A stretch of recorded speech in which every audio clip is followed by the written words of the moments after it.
DSC అభ్యర్థులందరికీ స్వాగతం. ఇప్పుడు మనం ఈ వీడియోలో ఏం చూద్దామంటే ఏ పోస్టులు ఎన్ని ఉన్నాయి అనేది చూద్దాం.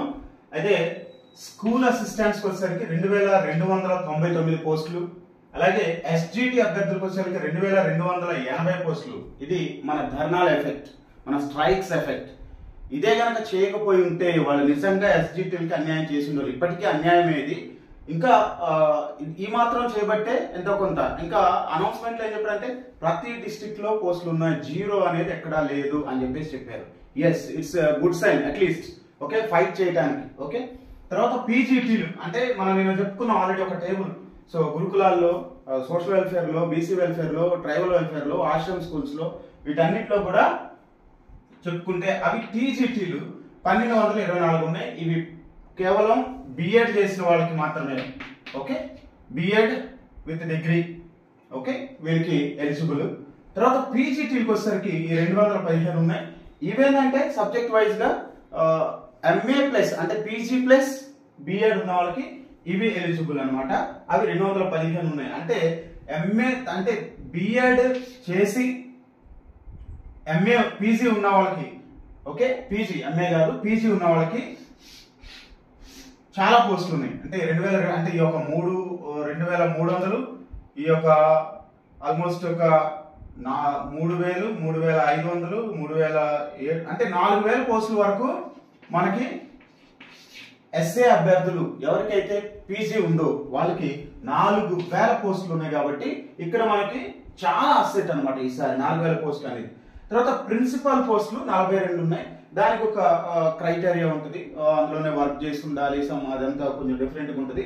సో ఇది మనం ఎక్స్పెక్ట్ చేయలేం, కానీ ఇంతవరకు మాత్రం పీజీ చేసిన అభ్యర్థులకి ఎలిజిబుల్ ఉంటుంది. తర్వాత ఏజ్ వచ్చేసరికి యాజ్ యూజువల్ 44 అందరికి, అంటే నార్మల్ జనరల్ గా వచ్చేసరికి 44. రిలాక్సేషన్ వచ్చేసరికి 5 years ఉంటుంది.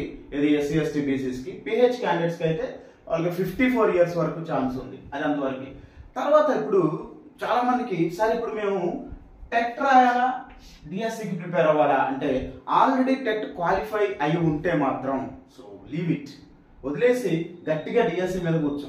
కంపల్సరిగా ఇక్కడ ఇప్పుడు ఈ టెట్ మీద కూర్చున్నట్టంటే దీని మీద కూర్చోవాలి. ఒకవేళ మీరు ఎస్జిటి క్యాండిడేట్స్ అయితే ఎస్జిటి వాళ్ళు సో ఎలాగూ ఇది రాసినా అంటే రెండింటికి ఒకటే సిలబస్ ఉంటుంది కాబట్టి మీరు ఇది రాసుకుని అది రాసుకున్నా ఓకే, అంటే ఇది మీకు ట్రయల్ లాగా ఉంటుంది. ఇది డిఎస్సికి ఇది ట్రయల్ లాగా ఉంటుంది. అంటే గట్టిగా ఇక్కడ బాగా ప్రిపేర్ అయి కూర్చున్నానుకో ఒక ట్రయల్ టీజర్ లాంటిది అనమాట డిఎస్సికి. సో ఇది ఇంకా బెటరే, రాయండి.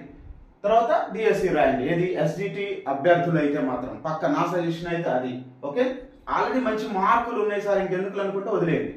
కానీ తక్కువ మార్కులు ఉన్నాయి, సో కొంచెం అంటే ఓసీ వాళ్ళకి 90 ఫర్ ఎగ్జాంపుల్ 90 అనుకో, 90 ఉన్నాయి సార్, 91, 92 అనుకున్నారు అనుకో, 100 బిలో ఉన్న వాళ్ళు ఎవరైనా సరే గట్టిగా ప్రయత్నం చేసి అక్కడ వెళ్ళిపోవచ్చు. అంటే ఇది ఒక టీజర్ లాంటిది. దీన్ని గట్టిగా ప్రిపేర్ అయ్యి మంచి మార్కులు తెచ్చుకుంటే సేమ్ సిలబస్ ఉంటుంది కాబట్టి అది అక్కడ యూజ్ అయింది కాబట్టి నో ప్రాబ్లం, ఇక్కడ కూడా రాయొచ్చు. రెండు ప్రిపేర్ కాండి. కొత్తగా రాసే వాళ్ళు మాత్రం కంపల్సరీగా రాయాల్సిందే, అందులో డౌట్ ఏం లేదు, వాళ్ళు క్వాలిఫై అవ్వాల్సిందే.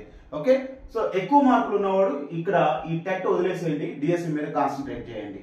ఇది 120 అబవ్ ఉన్నవాళ్ళు ఈజీగా ఉంటుంది. తర్వాత లోకల్లో రాసుకోవాలా, నాన్ లోకల్లో రాసుకోవాలా అంటే నాన్ లోకల్లో 500 ఉన్నాయి, 600 ఉన్నాయి, 1500 ఉన్నాయి అని అంటే లేదు. ఎట్టి పరిస్థితుల్లో మీ లోకల్లో గనక మీకు మినిమంలో మినిమం 100 నుండి 200 వరకు పోస్టులు ఉంటే పక్కగా మీరు లోకల్లోనే ట్రై చేసుకోండి. మీ లోకల్లో మీకు మీ రిజర్వేషన్ వర్తిస్తుంది, ప్లస్ అవసరమైతే జనరల్లో మీరు ఉండొచ్చు, అంటే గట్టిగా ట్రై చేస్తే. సో నాన్ లోకల్లో ఓన్లీ 15% ఉంటుంది. ఏది ఆ జనరల్ కేటగిరీలో ఓపెన్ కాంపిటీషన్ లో ఓన్లీ 15% ఉంటుంది. కాబట్టి సో నాన్ లోకల్ కి వెళ్ళొద్దు. మీ లోకల్లో మీరు 100 పోస్టులు ఉన్నా సరే you can try a lot here. ఇది విషయం. ఓకే, సో ఇది ఇంకా ఏమైనా అప్డేట్స్ ఉంటాయి. ఆ తర్వాత డిస్ట్రిక్ట్ వైజ్ పోస్టులు వచ్చేసరికి మనకి ఇంకా రిలీజ్ అవ్వాల్సి ఉంది. ఏ రూస్టర్ వైజ్ అంటే ఏ డిస్ట్రిక్ట్ లో ఎన్ని పోస్టులు ఉన్నాయి, ఏ సబ్జెక్ట్ కి ఎన్ని పోస్టులు ఉన్నాయి, అలాగే ఏ రిజర్వేషన్ కి ఎన్ని పోస్టులు ఉన్నాయి. సో ఈసారి